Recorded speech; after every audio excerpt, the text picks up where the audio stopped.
Mas pinalalakas ng Department of Energy ang supply ng kuryente sa mga off-grid at island provinces upang matiyak ang tuloy-tuloy na serbisyo sa mga residente.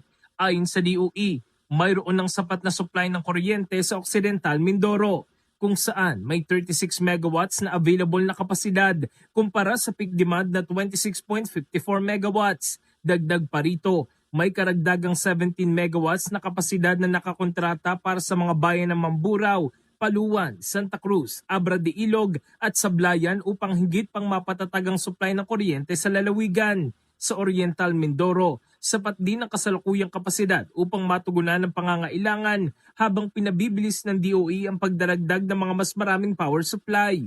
Samantala, stable na rin ang supply ng kuryente sa Catanduanes at Palawan habang nananatili ring maayos ang operasyon ng mga microgrid system sa iba't ibang bahagi ng bansa.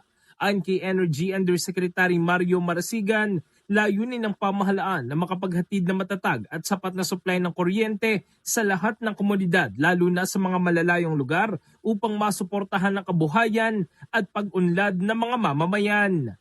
In the heart of changing lives, ako si Brigada Jigo Custodio ng 105.1 Brigada News of Manila, the Music News Authority.